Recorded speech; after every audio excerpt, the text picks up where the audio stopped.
Hi everyone, welcome back. My name is Rachel Kleinman from rwcrafts.com. Thank you for joining my channel again today. Today I am creating a mixed media card. So typically with the techniques you see here, I turn them into an art journal page or an ATC or a tag. So I'm going a little outside of my comfort zone by trying to turn this into a card. So I'm getting started here with a piece of Strathmore mixed media paper, and I am dry brushing some Dina Wakley paints. The colors I'm using are buff and mineral. So in the beginning, when I'm creating this card, I really didn't have any direction. I'm not sure what I want to put on top of the card, so I'm making the background muted. It's also something that I was playing with. Typically, you'll see me use a lot of bright colors. So I'm going with muted grays, muted blues, and kind of some off-white.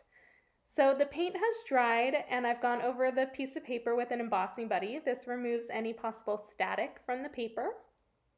I'm now using a Dina Wakley stencil called Tornadoes, and I'm going over the opening with my Distress Emboss Dabber.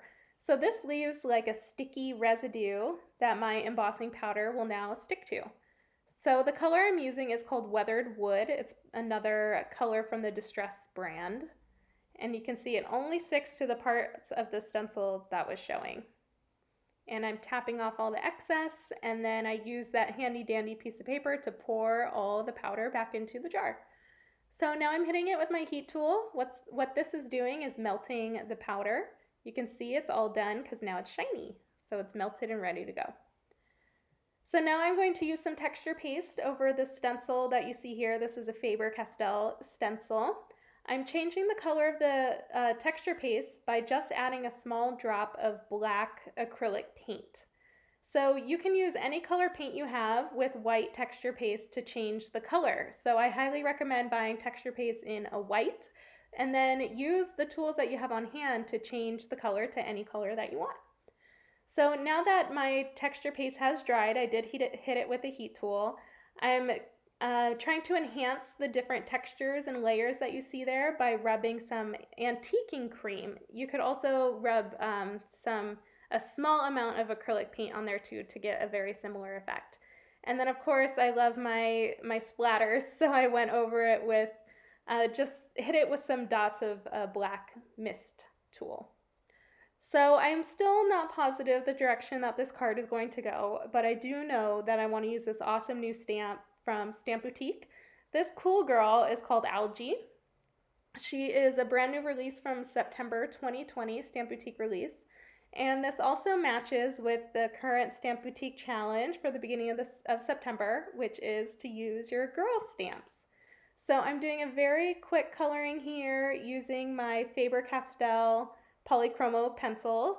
These pencils are so beautiful. I know I still have a lot to learn with how they work, but I really love how smooth they are and how well they blend.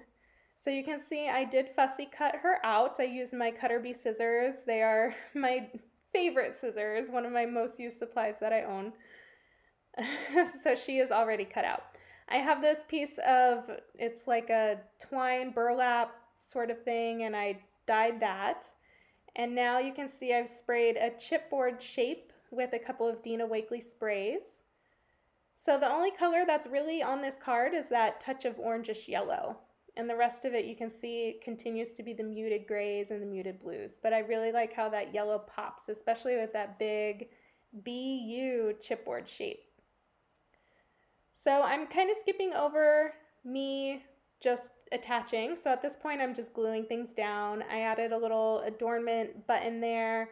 I stapled the ribbon with my tiny attacher stapler, and now I am creating my card base. So this is a Slimline card, which is a tall card. I'll get the exact measurements in the description because I'm sorry, it's my first time also making a Slimline card. So I'll make sure the measurements are in the description below. So this card definitely has some extra bulk to it, so it will be sent along with a package that maybe I send around the holidays or maybe for a birthday. But I'm really happy with how it turned out. Just added a couple of Nuvo drops there at the end, gave them a tap to smooth them out. But I hope you like it, and I hope this challenges you to go outside of your comfort zone and create something new. So here are some close-up photos. All of the supplies I've used are listed and linked in the description below. Thank you so much for watching. Bye.